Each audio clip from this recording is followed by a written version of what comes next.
Hello and welcome to another session in the studio. Today we are joined by our very own Bob Murray, Skewb Gandalf the Great, and also Ben Kuchta, Director of Resilience and Crisis Management at National Grid. A very warm welcome to you this morning, Ben.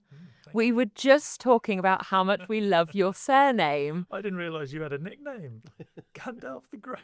Gandalf the Great, yes, yeah. Right. Just Gandalf a lot of the time, but I do like to add the Great Is that to a name badge? add gravitas.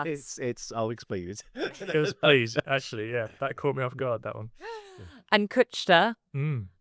which we just discovered as well. A Kuch is a cuddle in Welsh. Yeah. So it's a good job I didn't introduce you as Ben Cuddle. I've had worse.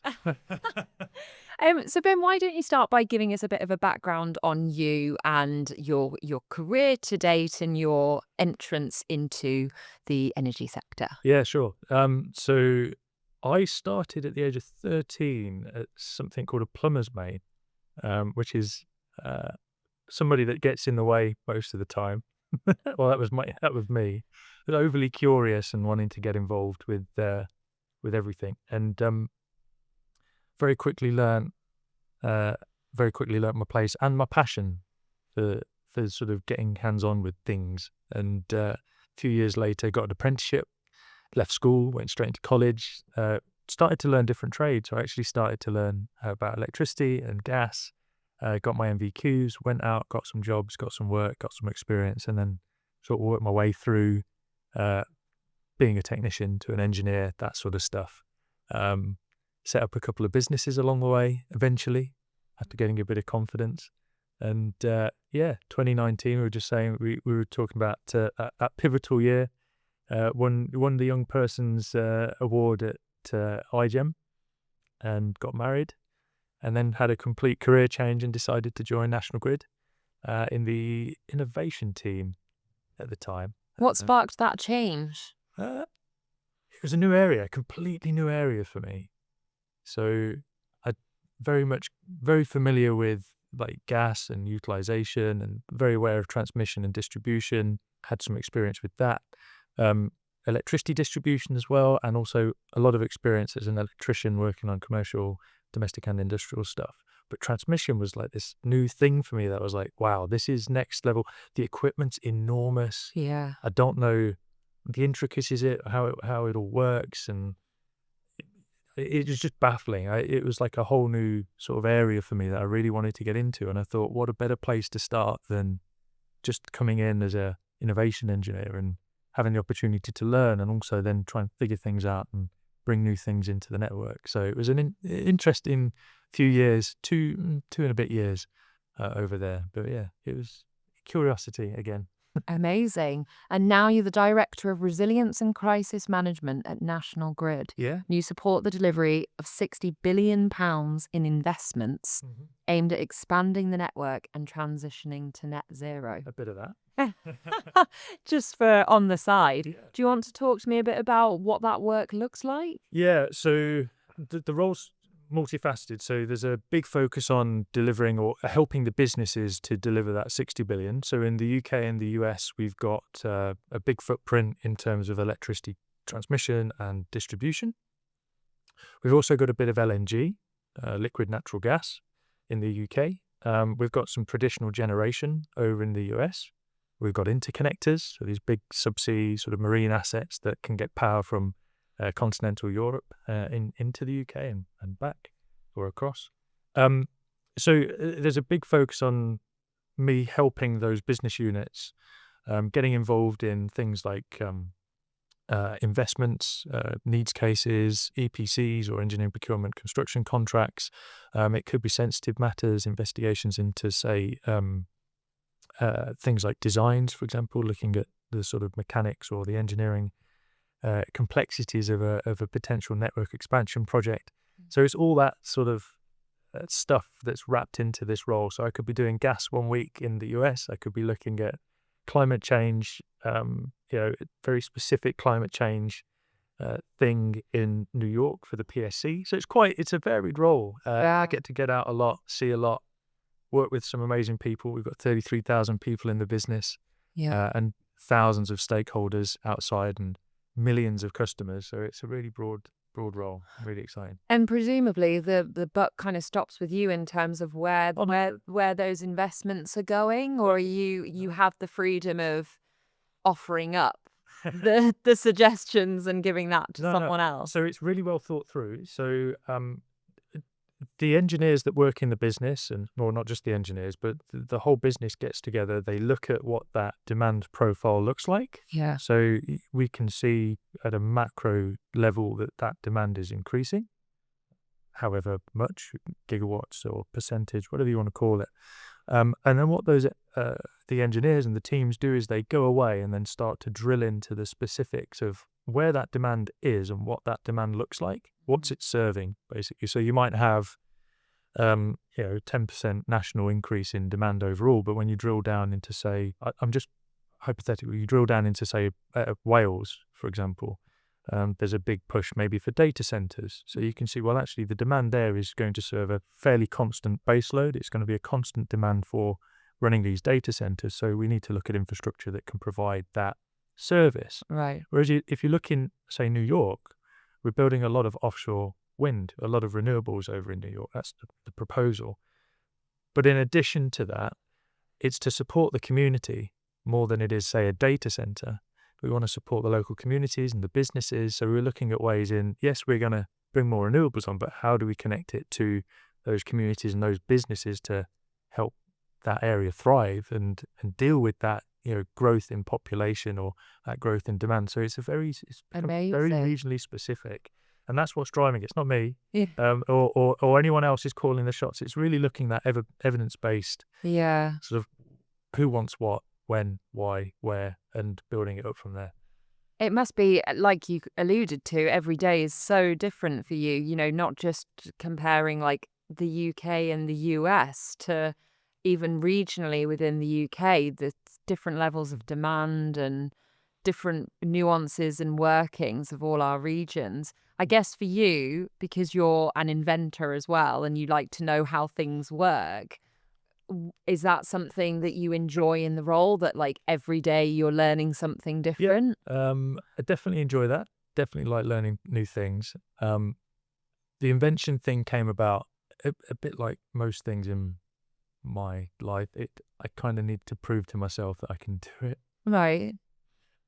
I love that you've got inventor in your title. I think you're the first inventor I've met. I think maybe, I don't know how that was slipped in, but anyway, it's not something that I don't talk about that much, but it's like with a lot of things in my life. I like to see how far I can push myself, really, understand my limits and then try and do something with that. Yeah. Because I think what I found for me anyway over the years is that the more I push and find the breaking point of myself, it allows me to think, okay, how can I improve that? How can I get to the next thing, whatever the next level of whatever that thing is, and then share that. Yeah. So that's not just a benefit to me, but to everyone else. Yeah. And then to make that sort of journey to get to that point easier too. So that's kind of, it's hand in hand with the invention piece, but also part of the job too. So there's a huge element in the day job and personal life where it's pushing, just push, Yeah. push the boundaries, find the limits, figure out the solution, get to the next stage, do it all again. Yeah. Wow. Love that. And Bob, obviously how long have you known Ben? Since about 2017. Around then, Yeah. Wow. Can you take us back to when you first met bright Ben Cuddle? Well, not too bright on that baseball thing. It was at the ENA, the Electricity Networks Association. I was on the Gas Industry Safety Group board, which I still am, actually, by the way. And Ben came to present to us one of his inventions. What was it? It was a CO lock, a safety device that if you sense CO anywhere in the property, boom, it would seal it off straight away. Wow. Yeah. And that's a sort of a rough version of process, very rough version of what it actually was, a bit more sophisticated than that.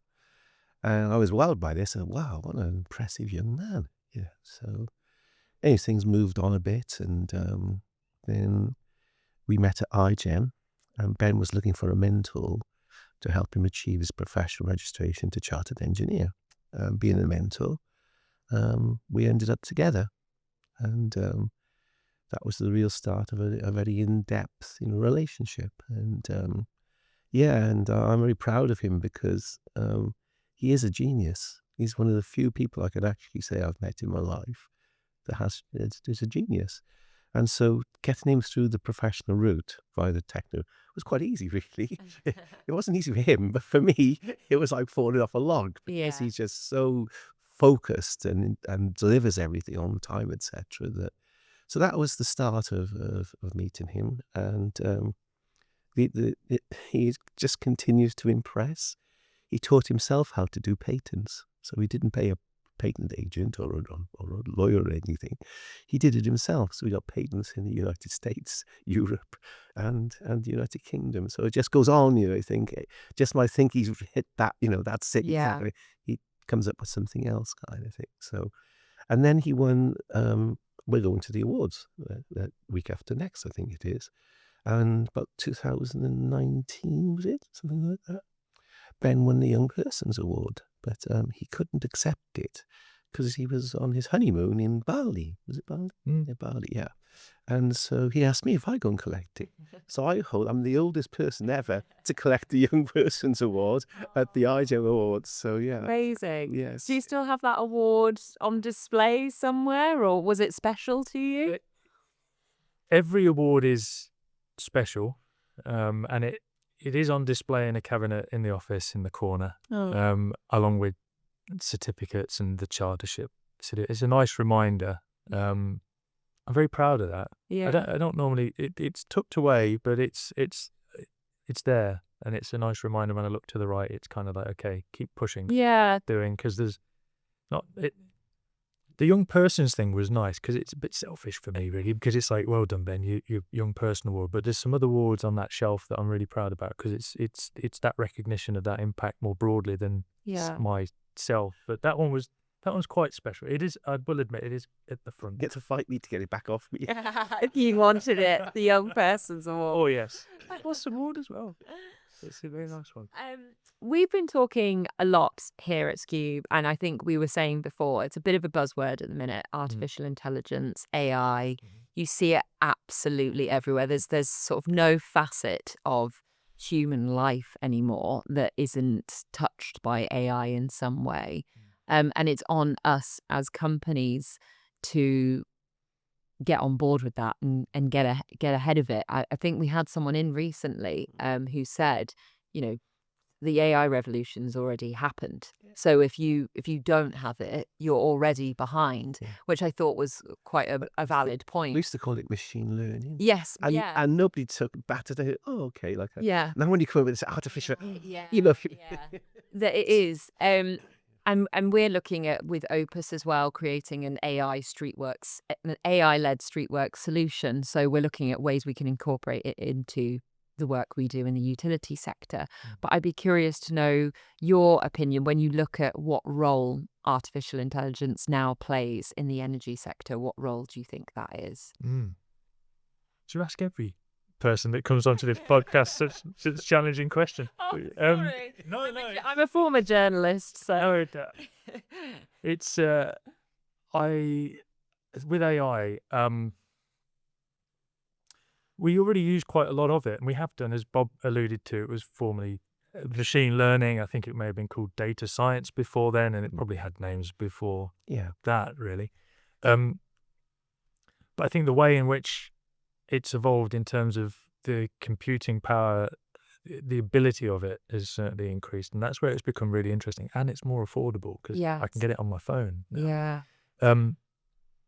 One of the things that we do, that I've done at the company, at National Grid, is we've kind of gone from having an energy system that is, for lack of a better word, fairly linear in its operation in terms of supply demand. There's a lot of baseload, coal-fired plant, for example, and you put money on the fact that there's going to be a morning peak, so you see the demand go up between, 6 and 9 a.m. and then it sort of settles down a little bit, and then you get to the evening and it goes back up again, and you can see 44-ish swing. Yeah, and there used to be a thing in the control room where when Coronation Street had finished, Or it came to the break and everybody put their kettle. yeah. And they let And so they used to have it and watch the Coronation Street. Anyway, so the AI has become this quite useful tool in that regard, because one of the things that I've been working on is looking at ways that we can leverage that to keep an eye on networks and make sure everything's okay, because it's not as linear as it once was. There's a lot more diversity in terms of generation. There's a lot more diversity in terms of where that generation is going. So one of the things that I've been exploring recently with AI, which is, I think, really cool, is I took different data sets. So we took, say, a weather data set, we take a gas data set, and we take a electricity data set. And in each one of the data sets, you've got loads of different variables. You might have, in the weather one, you might have precipitation. You might have, I don't know, fog, cloud cover, humidity, whatever, for all these different variables. And then what I've done is set up a X and Y axis and had all those variables mapped along the X and Y. And then using some machine learning, run something to basically create a correlation matrix. Right. So it's where you basically say, okay, on a cold day, say you've got cold at one of the axis, the Y-axis or whatever, it understands that there's a potential correlation between it being a cold day and there a link to it being potentially snowing or windy, for example. And so you build up these correlations and these strengths of correlations in these sort of 2D planes, right? And then we take electricity, we do the same in electricity, we do the same, take gas, do the same in gas. And then you stack them up. So you've got weather, you've got all the relationships mapped out for weather, you've got all the relationships mapped out for electricity, all the relationships mapped out for gas. You stack them up and then you run the machine learning again and then get it to figure out what are the relationships through the stack. So it knows on a cold, wet, windy day, there's a correlation between the gas demand going up because there's also a demand in the electricity demand going up. So there's more use of the CCGTs or the combined, the gas turbines, basically. And then what that enables me to do in that resilience role as the control room and everyone else is you can apply it to the forecast, you can apply it to the within day sort of evolution of how things are unraveling or going on. And it can detect anomalies. So if you apply, say, a context to that model, say winter, for example, it knows what the seasonal, you can teach this thing, what's the seasonal norm, like what's meant to happen. We don't take a bucket load of data to do that. We take maybe 5 years. And then every half an hour that we move into the future, the data set moves with it. Right. Because if you go back 5 years, we still had coal-fired plants. Well, yeah. And there's no point, if that's showing zero and then we have a peak in that demand, the system's going to freak out because it thinks, the coal plants suddenly fell over and it stopped working.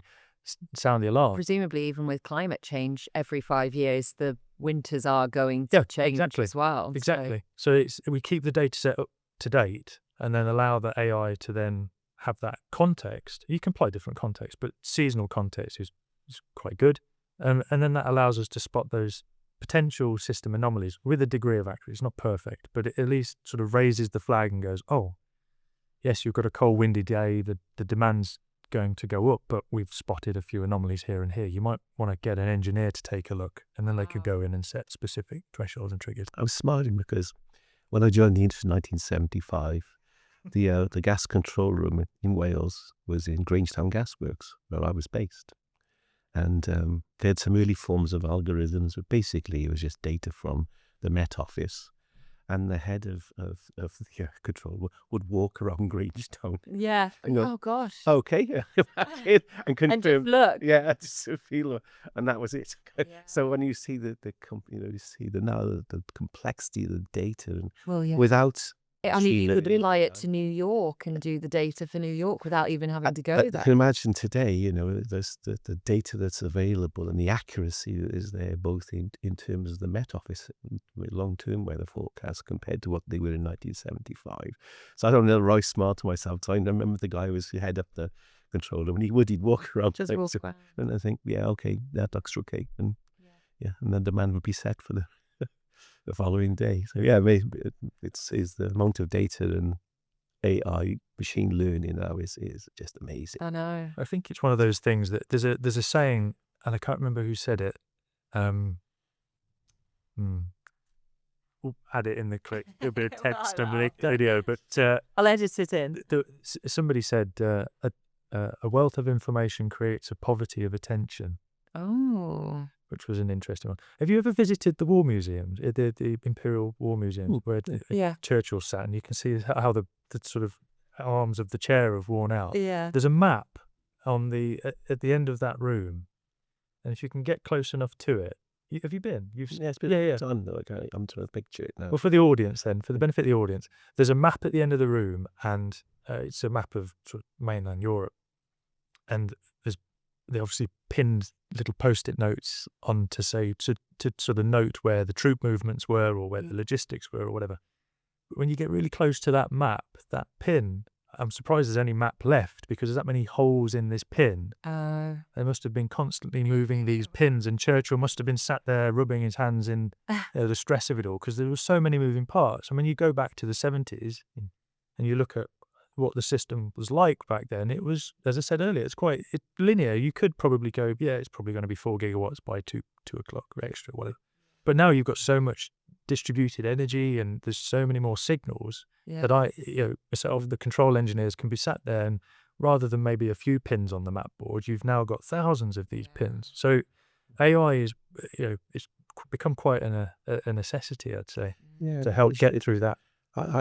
I 100% agree with that. I think it should be celebrated, not feared, and because now there's so much bad information about it, which is really nonsense. It's life enhancing for. Well, that's the large language models. I think is where a lot of the context, the contention is in that generative AI piece, which, yeah, fine, depends which flavor of AI that you go for, but that has its benefits. I mean, you look at the data that comes in, data's great, but without the context, it's quite difficult. So I think large language models and that generative, if you could scan the news, and you could, when we had the Nord Stream gas pipeline explosion, for example, if the systems like the LLMs and the system we've got, they could talk to one another, and then you could have the AI pick up that there was that explosion on a gas pipe.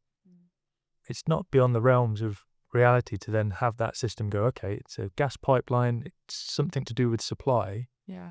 We should check the data and see if there's a downward trend in the amount of supply coming into continental Europe. And if there is, send a message to Ben or Bob or whoever to say, we've got a negative trend, and rather than flag the alarm, send an engineer to figure out what's going on and do it can now say it's probably or possibly because of this pipeline explosion. So adding that narrative to the data and leveraging that kind of AI to enrich the sort of narrative around, I think that's, if we can get the industry in that direction, that would be pretty cool. Yeah.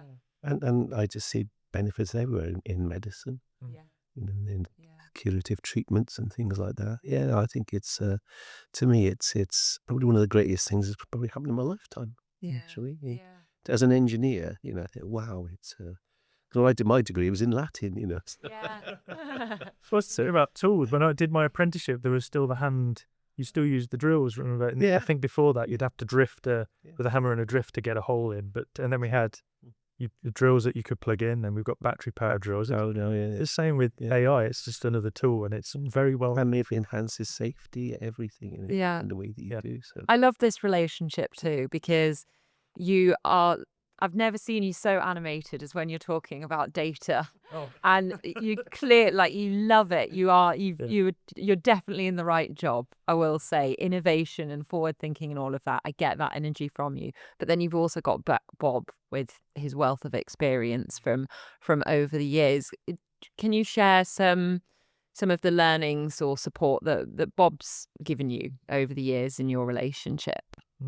Bob's given me a sense of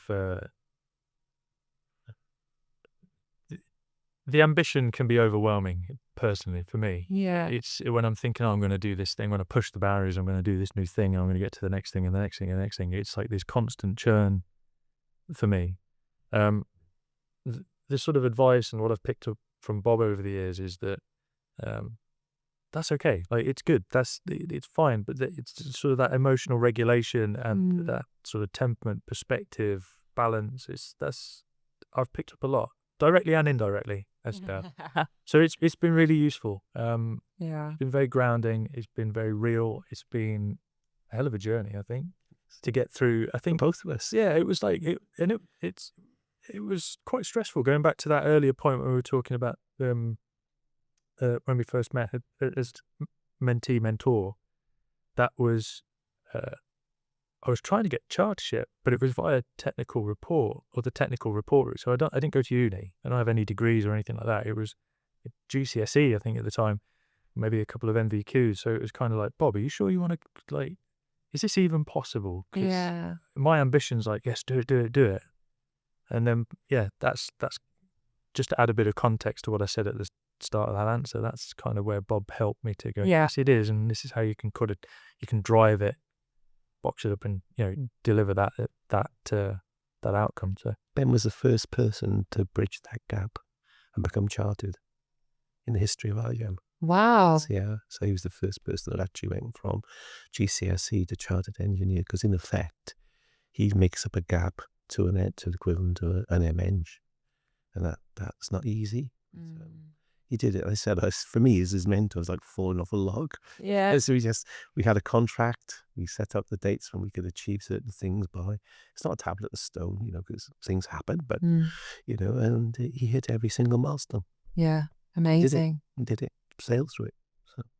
Amazing. I wouldn't say it looked like he sailed through it, but it's blood, sweat and tears. Yeah. It really is to get to that place. Yeah. So what's next for Ben then? When you look to the future, what are you going to? Have you got plans for more inventions? Are you? The inventions, definitely not going down the route of patents and things like that. It was an experience. Learned my lesson. Tick. Done. I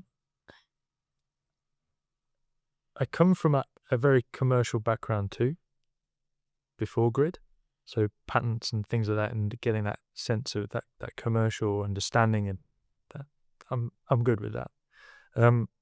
Going to work for a company not like National Grid, it's a huge company. It's one of the largest utility companies in the world, I think.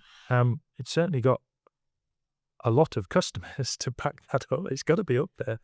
And there's a lot of communities, there's a lot of people on the end of those wires and pipes. And I think that's one of the things that the diversity in that. And when I've seen the impact of like what those services provide to communities and to individuals, keeps the kids warm, gets the food going at the end, warm up the food at the end of the day. Having been there in the field as a gas man, and then seeing that bigger impact at a company like National Grid. So I'm thinking that the commercial days are kind of behind me now. It's more for thinking about how can we keep on point? How can I help maintain the viability of the organisation for the benefit of the consumer? So it's really about how do we get that demand? As I was saying earlier, how do we get the renewable set up in New York? How do we get the businesses connected to it so they can thrive, so they can afford to pay the bills, pay the rent, get food on the plate? So it's that bigger picture thing that's really exciting me now more than chasing another patent. I love that, because at Skewb, we're all about creating a positive impact in our community. And that sounds like something that you hold true to as well. So that's amazing. What I love about Ben is he's such a rounded character, because I'm like this wrong. He was probably 20 when he was running his own gas installation business and had about, I don't know, maybe 30 people working for him, maybe. And very few people have that to go on to the other things. And that gives him a view of life and of our industry that very few people have. Yeah. Because he used to go into people's homes. And the weight of crisis. responsibility of having those people on your books, and Shashi, our CEO, always says he's very aware that he's not just supporting Skewbers, he's supporting 245 families. And no pressure, but in a previous life, he used to say, Bob, well, if I was going for a BAFO, I'd say, no pressure today, but don't forget we got 500 families to feed. Yeah, exactly. Yeah. Ben, we always like to end by asking our guests for some advice. This podcast will be shared with Skewbers. Many are graduates, literally starting out on their careers. We've got people who've been in the industry for 30 plus years. 50 for some. On the 3rd of November? Not yet, 49. Wow. You have obviously, had a life well led, and you're not even halfway through it. So from your learnings, what can you share in terms of advice and insights for people listening to this podcast? Yeah. Relationships matter a bunch, I think, for a multitude of different reasons. There's processes all day long in the gas industry and in any industry really, and having the relationship, these processes as well. There's many examples. I'll give a few, but you can get a process document and it can be fairly generic. You might have to use a bit of engineering judgment here and there.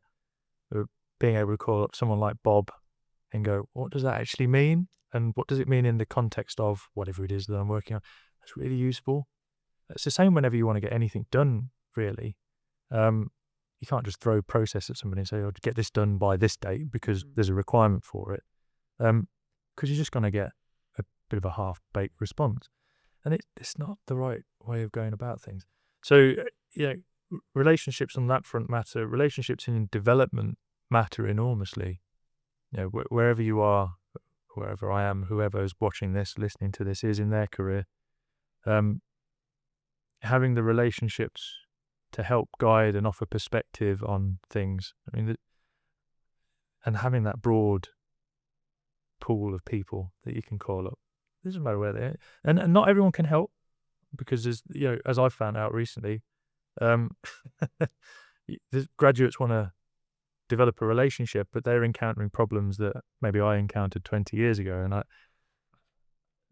a recent experience of mine was I sort of heard what this person was saying across the room in terms of, I've got this issue, what do I do about it? I'm thinking, 20 years ago for me, I can't help you, but I know someone that might be able to. So that's the whole point, is, as well as that, the whole relationship pieces, listening's a really big part of that, and leveraging your network for the benefit of others too. It doesn't matter what it is. Relationships, huge. But I do put a lot of time into that. And I think that I've noticed a greater benefit, and it's allowed me to understand people and wants and needs far better than, we've got a process, you've got to fill out this spreadsheet, you've got to tell me what you're doing, how you're doing it, and when you're going to do it by. So I think that's my little takeaway. Perfect. Thank you. Well, we've loved hearing your insights today, and can't wait to see what's next for you. I'm sure we'll have you back in for a podcast in the future and see what you're up to, because I can't wait to hear. But in the meantime, Ben, Bob, thank you very much for your time today. Thank you. Thank you very much. Cheers. Thank you.